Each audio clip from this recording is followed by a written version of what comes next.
Hello, I'm Jack Hanna, board member of AAUC and host of its monthly podcast series, Building Our Collective American Dream. This episode, we host two guests, Bo Thao-Urabe and KaYing, who have a great deal in common. Both women are Hmong community activists in Minnesota's CAAL, the Coalition for Asian American Leaders. Both have served on the White House Advisory Commission on Asian Americans, Native Hawaiians, and Pacific Islanders. Bo under the Obama administration and KaYing under Biden's. Bo and KaYing advocate the use of data de-aggregation as a tool for local Asian American communities to analyze the strengths and weaknesses of all ethnic communities. They also promote the power of self-discovery through community education and the necessity of long-term persistence in fighting for social justice. AAUC wishes to salute and acknowledge Asian American Pacific Islander Heritage Month by providing a special extended edition of our podcast with two exceptional and accomplished community leaders. Please now join our podcast host, Rajeev Singh, and hear Bo and KaYing's inspiring description of lifelong work promoting joint community leadership with all ethnics and how they perform cutting-edge work that uplifts and inspires Asian Americans in Minnesota and throughout the country. Welcome, both of you. I'm always happy to have a conversation with people that are doing the nature and the kind of work that the two of you are doing. What an incredible story the both of you have as immigrants. Why don't we start with you, Bo? Tell us a bit about your journey to where you are today. Thanks, Rajeev. I came to this country as a refugee child with my family from a Thai refugee camp. My family became refugees post the secret war in Laos, and we lived in a refugee camp for several years before immigrating here to the US. And my parents, like many Hmong parents at that time, wanted to go where their relatives were going, but also wanted opportunities for their children. So I am one of those children whose parents saved and brought to this country. I spent a lot of years really trying to just go to school and then try to be helpful to them. And in that process of trying to be helpful, I learned a lot about the systems that are not really set up to help people like my parents and our family. I am a first generation college student, and going into college, I had no idea what I wanted to become because my parents didn't know what I should become, but I heard a lot of no's. And so had to learn to really just believe in myself and to build with other people,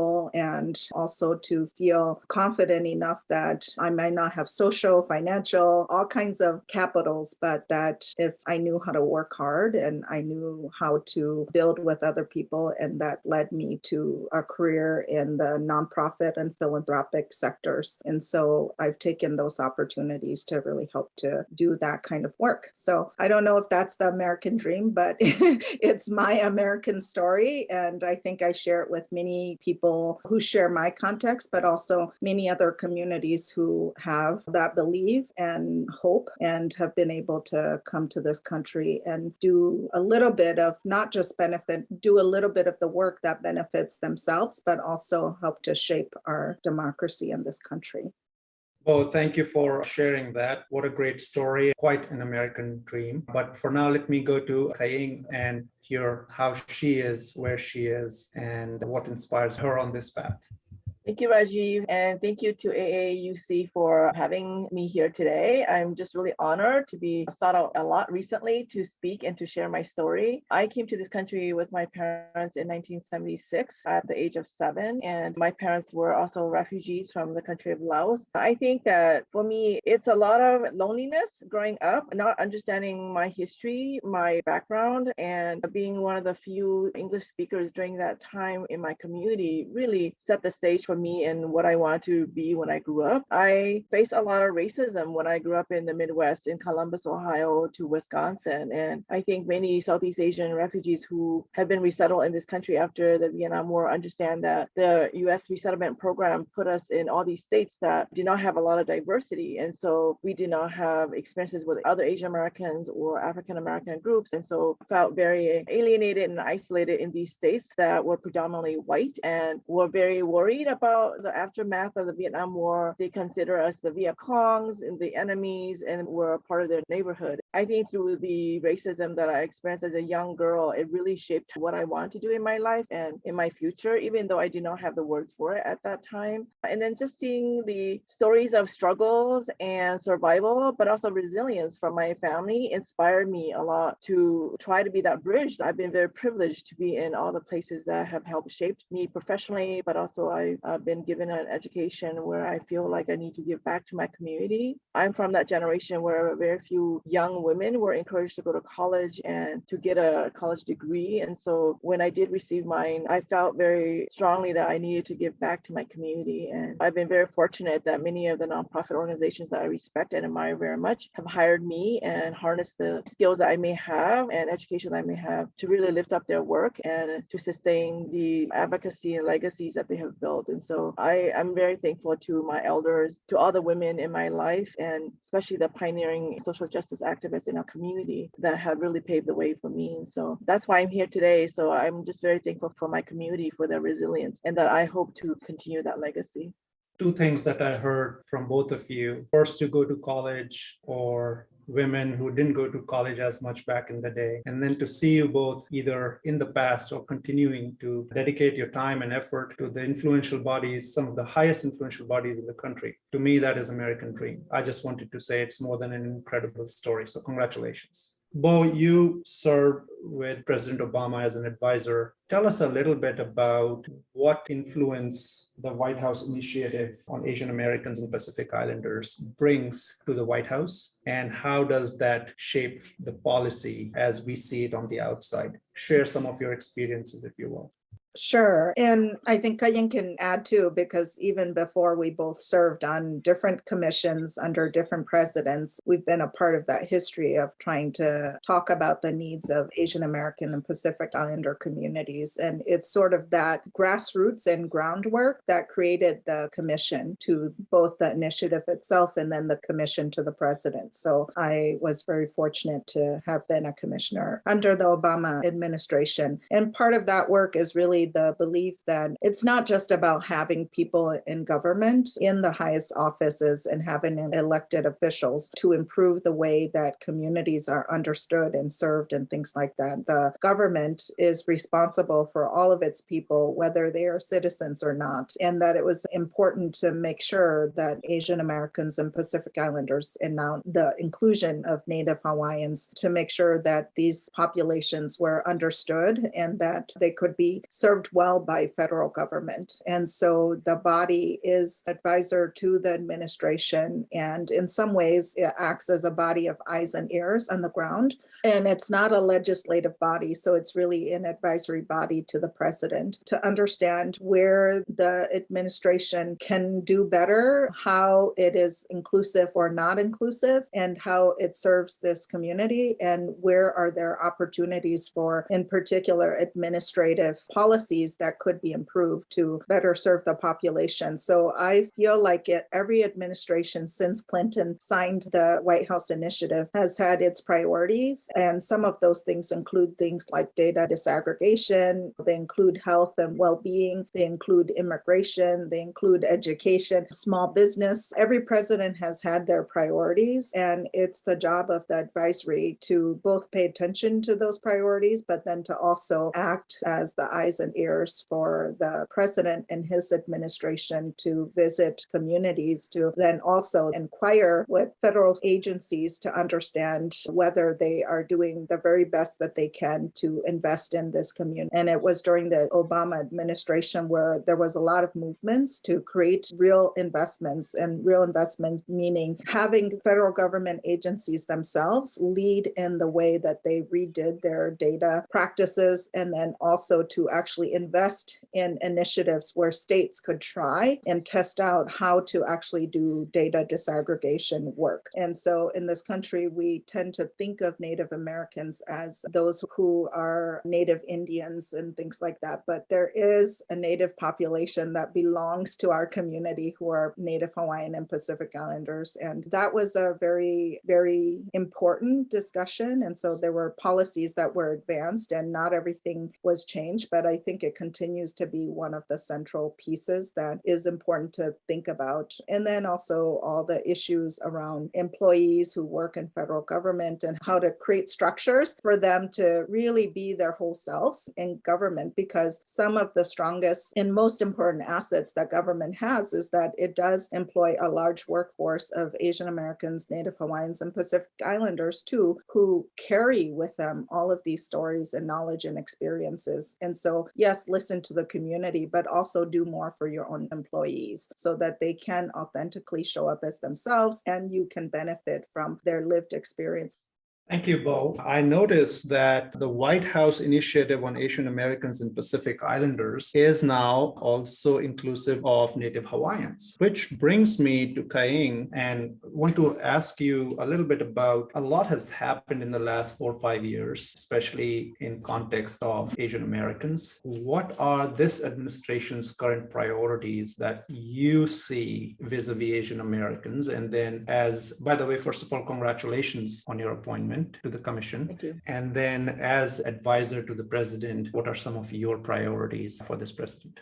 Thank you very much for asking that question. And first of all, it's really an honor to be appointed to President Biden's Advisory Commission on Asian Americans, Native Hawaiians, and Pacific Islanders. Of course, we're still using Asian Americans and then Native Hawaiians separately and Pacific Islanders as well too. But when we're talking about our collective community, we want everyone to be using the Native Hawaiians and Pacific Islander category as well too. And as you all have heard, the Biden-Harris administration is committed to advancing equity and delivering for every community. This commission will provide independent advice to the president to advance equity, justice, and opportunity for AANHPI communities, states, including efforts to close the gaps in health, socioeconomic, employment, and educational outcomes. We are charged with 7 priorities, and we meet on a quarterly basis, and we have divided our commission of 23 people into subcommittees. And I think that these subcommittees will really highlight the issues and priorities that you're asking me about, Rajeev. The first one is called the Belonging, Inclusion, and Anti-Asian Hate and Racism Subcommittee. We really want to address that and make that a priority. The administration has really made that a priority, the anti-Asian hate incidents and issues that's been happening across the country. Data desegregation is something that is a movement that Asian Americans have been a part of, leading it for the last couple of decades that I've been active in this movement. Economic equity is another subcommittee, health equity, immigration and citizenship. And then the last one, the 6th subcommittee, is language access. As you know, many of our communities, whether they've been here for several generations or just one generation, we have relatives who are still limited English proficient, and we feel that the system must do better to ensure that our communities have access to opportunities as well as resources. And we meet on a quarterly basis, and our job is really to provide some rolling recommendations to the president and to the administration. And I really urge the public to continue to pay attention and to register and watch us so that you can see what are the varieties of recommendations that are going to be presented. And Bo was talking about having listening sessions. We want people to continue to give feedback as we start making these recommendations. So in a long-winded way, I wanted to just say that these are the 6 subcommittees that's going to be diving very deeply into each of these categories and then making recommendations to the president. And eventually, when the president approves it, that either all federal agencies or federal agencies that are impacted on these issues will be taking the lead to make sure that it is being practiced across the board and across the nation. Thank you, KaYing, for giving us that insight into the subcommittee's members, meeting frequency and whatnot. I'm very interested to understand, when you say health equity, that thought never crossed my mind before, which is that there is a health inequity in Asian Americans or between Asian Americans and the rest of the Americans. Can you shed some light on what that means, what that looks like, and why is it important for us to address it?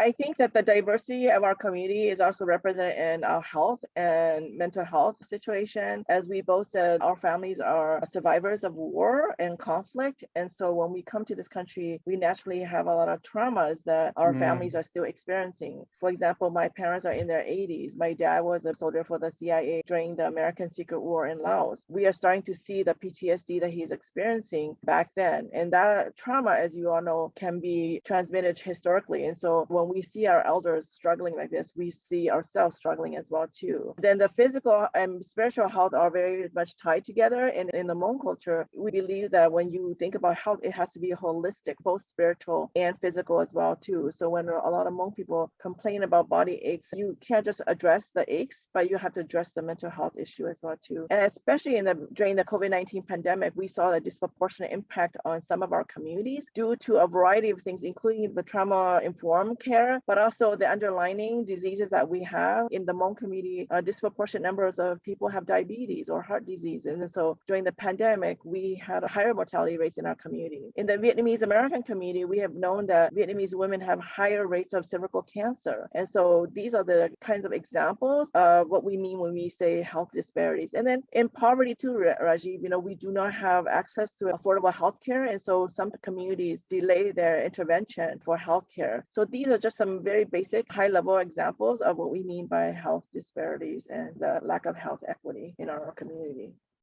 Thank you very much. Bo, you used the word data disaggregation. I don't want to make any assumptions and want to learn more about what data disaggregation in its vision is. So help us understand a little bit. What do you mean by data disaggregation?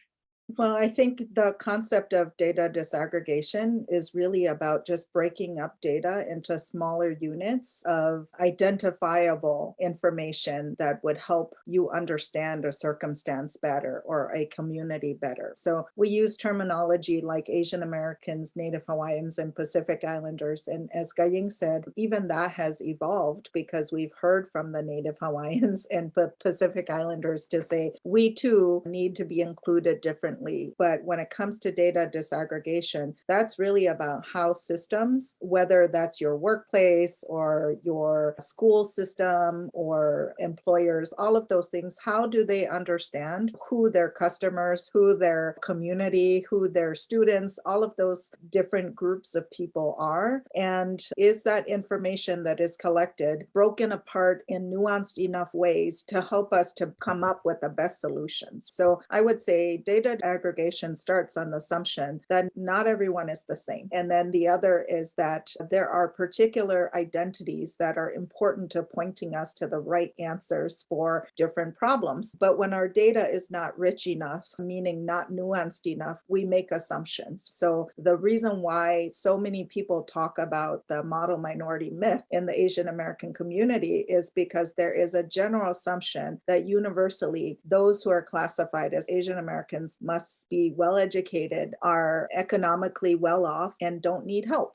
In our own families, in our own communities, we see that is in fact not true. And in the case of racial categorization, the whole classification of Asian Americans simply is not rich enough. And so we need to break that down into ethnicities so that the Hmong is different than the Vietnamese, is different than the Chinese and the Koreans. And so those are not the only disaggregated categories, but they are important to being able to see where some of the issues and assets are. So I always want to tell people data disaggregation is not about just pointing out the things that are not going well. It's also helps us to see what is actually going well. Like if a particular community is doing well on certain factors, then we should know why does that happen. It leads us to different kinds of research questions. And because data is the primary source that drives government to invest its dollars, like businesses use data to decide where they're going to open up their next store. And so having that information means they look at it to say, well, what should we stock? How young or old are our populations? Is it getting more diverse and all of these things? And so when those data categories are simply not rich enough, we don't fix the problems with the best solutions. And we make a lot of assumptions, which often leads to a lot of bias. And for Asian Americans, I think people talk about feeling invisible or excluded and often spend their energy talking about the model minority myth and talking about invisibility, and when data could help us to create better solutions for our communities. So that is a policy question because sometimes people will argue over whether that's important. And what I will say is disaggregating data does not make people any more fragile or does not actually put people in circumstances where they cannot be themselves. But in particular, if you have communities who have great need and that data is is not helpful to actually showcasing what the needs are, then we have to support data disaggregation in order to say, well, it's true that while we might have a great success here, there are particular pockets who also deserve the kinds of investments that are important to our communities. And I'll just share an example. Here in Minnesota, when we broke out data, because there's an assumption that we all talk about real estate. Buying homes is considered one of the very first steps to acquiring generational wealth in American society. But when we look at data, it does not matter if we have the highest income in the aggregate sense. When we break it down, there is no ethnic group that owns homes at a higher rate than the general population. Now we have to ask why that is, right? So then we start to look at that, because if our community might earn and have high incomes, but are not in fact owning real estate, their opportunities for actually building wealth lessens. So I think that part of that is you can only see that through disaggregated data, because otherwise then the decisions to say, should we have home buying programs in this community? I will tell you at the first look, people are saying, no, we don't need it for this community. So the ability to disaggregate is very important on a number of issues.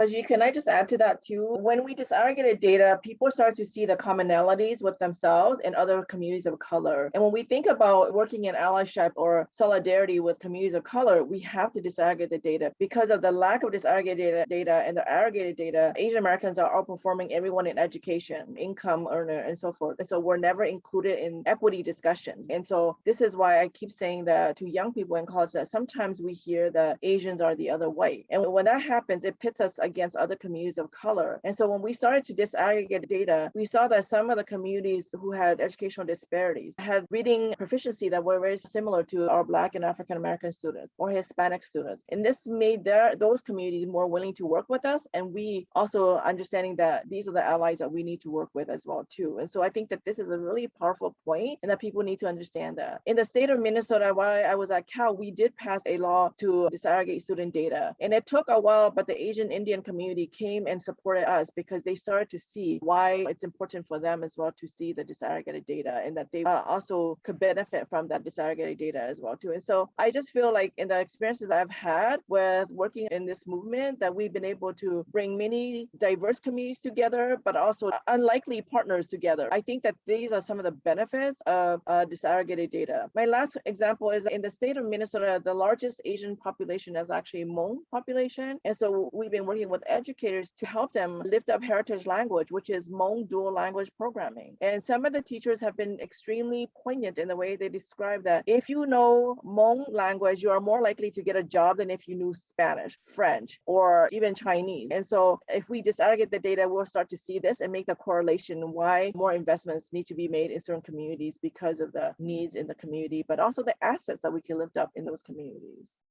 Thank you for adding that, KaYing. And that's a perfect segue. You use the word CAAL. For those who do not know what CAAL is the Coalition of Asian American Leaders. It's a 501c3, I believe, based out of Minnesota. You both have been involved with CAAL, have been the leaders of CAAL for a long time. So briefly tell us a little bit about CAAL. But what I'm more interested in knowing is, doing so much wonderful work with CAAL, what are some of those nuggets of wisdom that you can share with the new and upcoming Asian American leaders who are striving to achieve something similar in their neck of the woods across the country?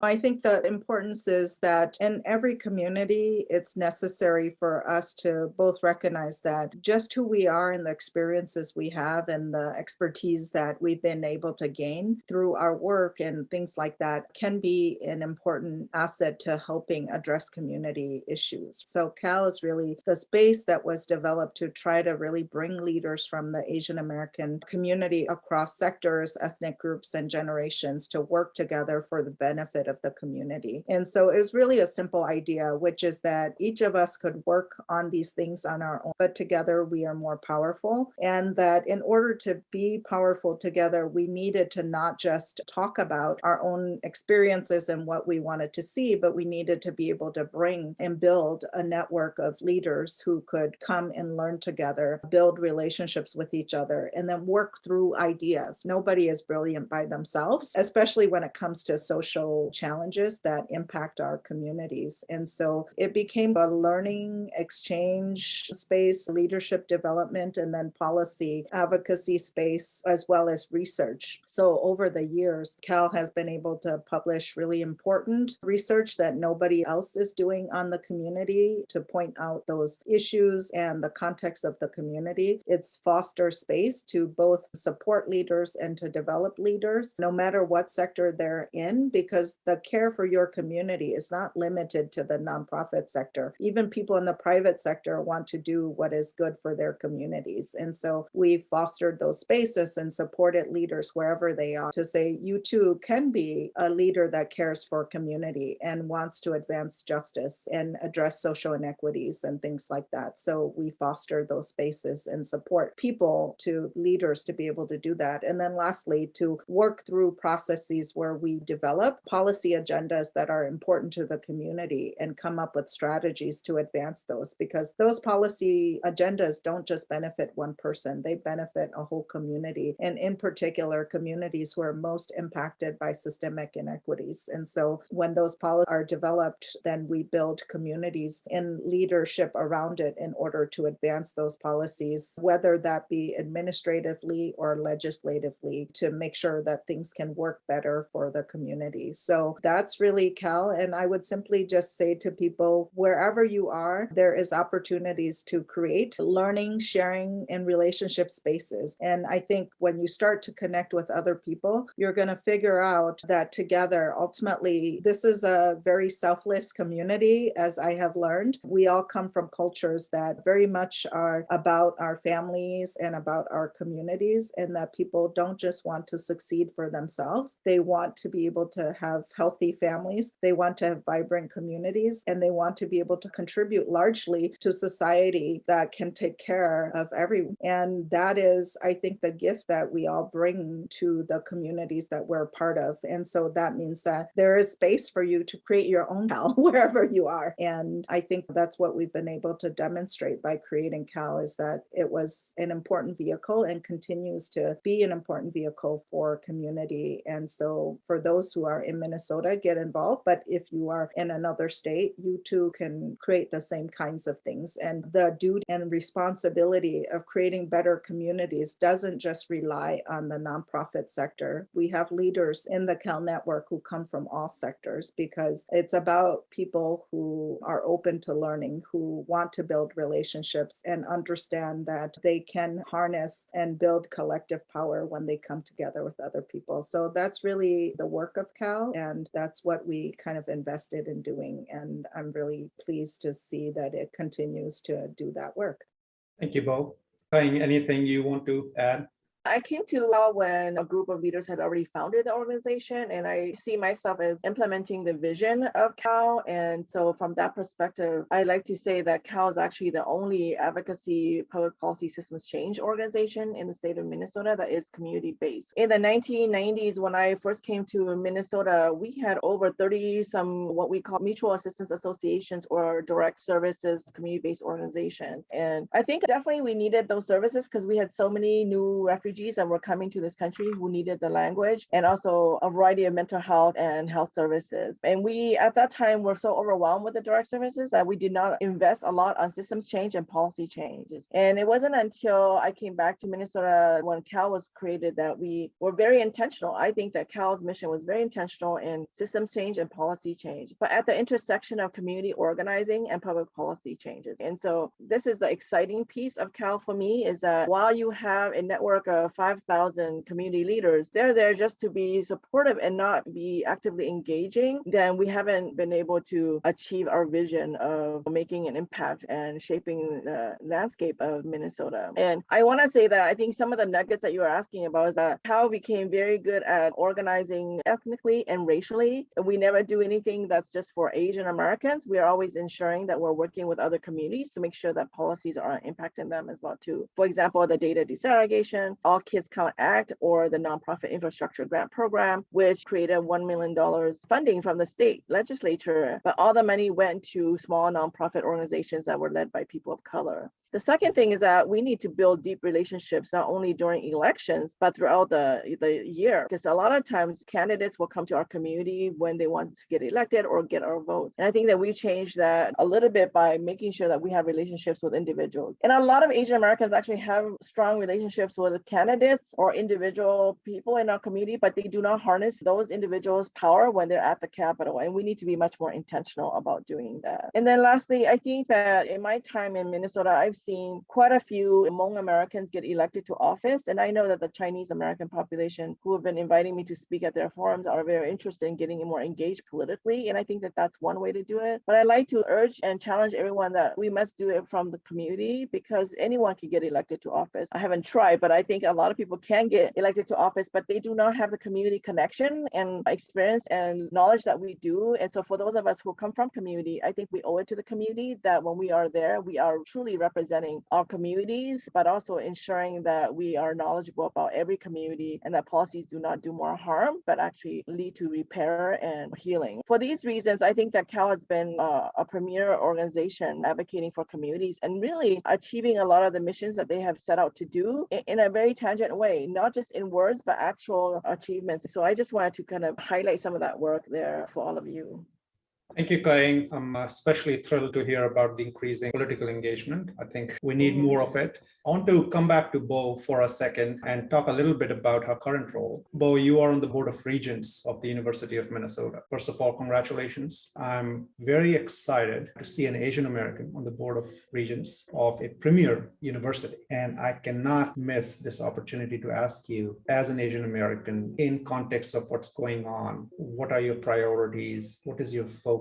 What is your vision as a regent for the University of Minnesota?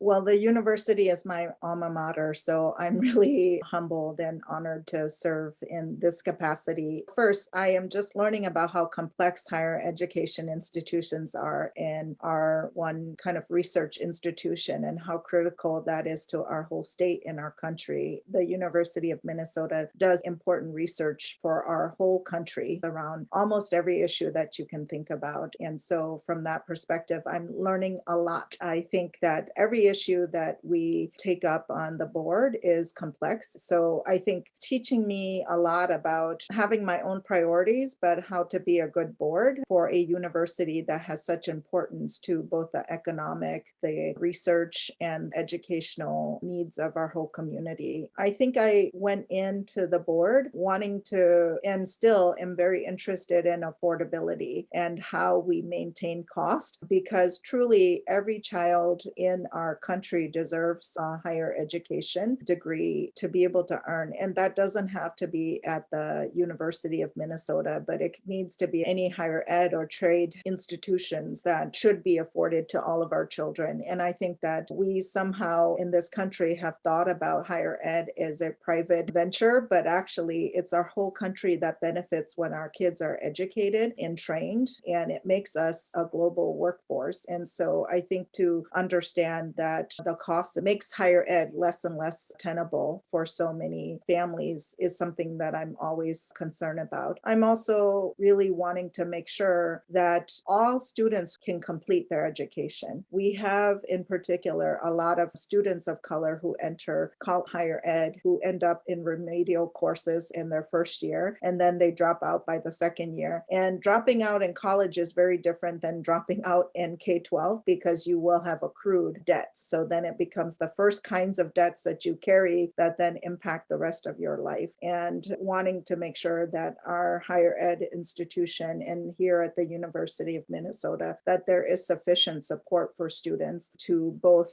do well, but also to be able to graduate and to make sure that they are not accruing debt that they can't pay off in their careers and things like that. So to me, those are really important, and to be able to continue to give research opportunities in particular for our communities who sometimes don't even recognize the importance of research in our daily lives. So I'm still learning a lot, but really grateful for the opportunity.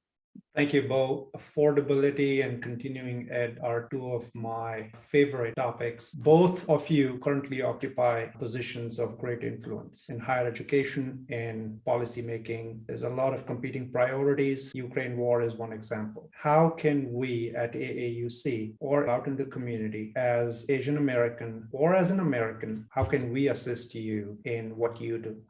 That's a really great question, Rajeev. We started off talking about data disaggregation and why it's important to see each and every community and to ensure that we're not invisible. But there is really power in our collective community as well too. And I want us to remember that, because I think although I say that refugees come to this country with very different experience and with trauma-filled struggles and atrocities, when we get to this country, they only see us for the color of our skin and the shape of our eyes. And so that is the American experience that we all have in common. And I have always said that that was so hard for us because we did not see any other Asian Americans. So we didn't know that that was part of the American experience. You talk about American dream. The American experience for Asian American is also racism and discrimination. And we didn't have the words for it. We didn't know how it was inflicted on us. And we didn't know that it would manifest in this way. And this is why these collective organizations representing our collective community is so important. And that we must see each other as dignified individuals who have a long history and legacy before they land on these shores in the United States. And so for these reasons, I do think that we need to support each other, lift up each other when we're not at the table. I have always said that when I'm not at the table, I want you to lift me up, even though you may not be Hmong or from Southeast Asia, but that you understand my plight and that you will advocate on my behalf. And I would say the same thing, because in the state of Minnesota, we have the largest Korean adoptee community. I'm not a Korean adoptee. I do not understand fully their experiences, but I understand that that is a population that I need to learn from, and to make sure that when there are issues that impact them, that I need to lift that up and to ensure that the information gets to their community. I think for those of us who have been working with systems and policy changes, and we meet up with a lot of people who look like us, that we also need to trust each other and to understand that we have hopefully the same agenda and goal. And we use a lot of this term we use inside outside strategy, is that what you know, I want to know as well too, because you don't understand that access. The reason we have been experiencing this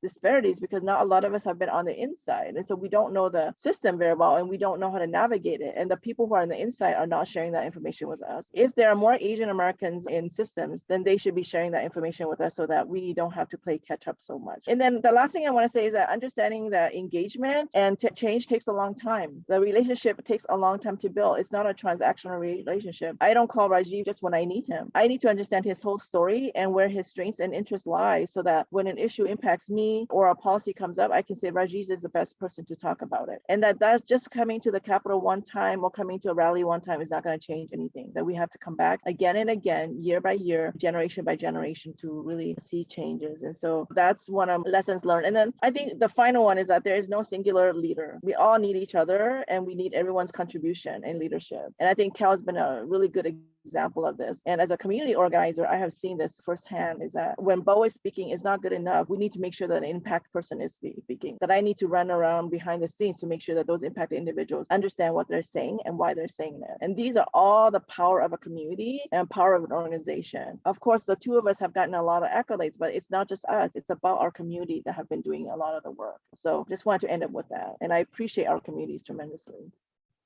Thank you, KaYing. I think KaYing's made a lot of really great points already that I would just ditto. I would just also say that oftentimes people think about the kinds of change that they want to see and feel that it's not them, like they have to wait for somebody who might be smarter or has more connections or has more positional authority. But truly, all of us, just by simply being who we are, already have what we need in order to do some of the things that can make conditions better for everyone. And so I would just encourage people to really just know that this is really, in fact, a journey. And that journey is both about self-discovery for yourself, because I think if you are like us and you were educated in this country, you didn't learn a lot about who you were in your community. And so all of that learning comes from your own community and your own context. And then now you get into the world and you realize that, yes, education is important. It gives you the fundamentals, but also you have to have a lot of self-belief and you have to be grateful for the communities in which you are born into and are part of. Those are incredibly important assets to build from. So really just the belief that we are already equipped with what we need to be impactful in the world, and that just when you create vehicles, whether it's AAUC or CAL or another entity that attempts to bring people together, it's not about turning to other people to see who's going to lead. It's really about building something together and making that commitment to be able to support those efforts so that they continue, and that even if you win,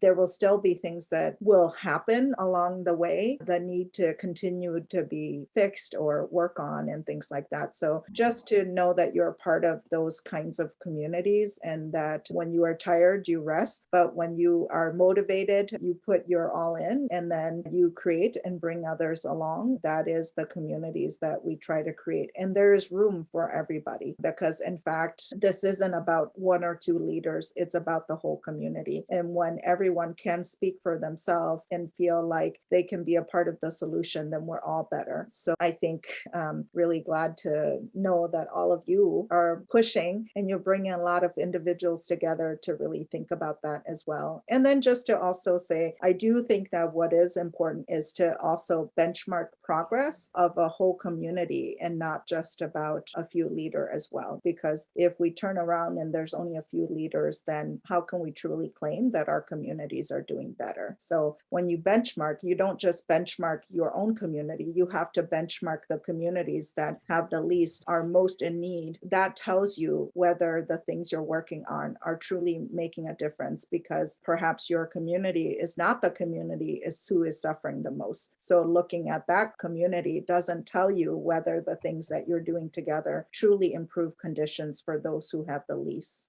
Thank you. So I want to thank both of you for spending your precious hour with us today, and all the best in the new roles that you have taken on. And we look up to you as our leaders, and please do not hesitate to reach out if we can be of any help and assistance to you in your journey. Thank you very much. Thank you, Rajeev, Bo, and KaYing, for that fascinating and inspiring interview. From Bo's advocacy and leadership in promoting affordable education and minimizing debt, to KaYing's work in uniting Asians with all communities experiencing racism, they focus on the importance of understanding the entire community. They have created a pathway and guidepost for all of us wanting to create a better world for our families, neighborhoods, and community. Let us celebrate Asian American Pacific Islander Heritage Month by acknowledging our common strengths and recognizing that our different Asian heritages are inspirations not only in May, but throughout the year. Bo's and KaYing's descriptions of self-discovery through education and community advocacy have equipped them to change the world. Let us use their example to do the same. Thank you, and join us again next month for AAUC's continuing podcast series, Building Our Collective American Dream.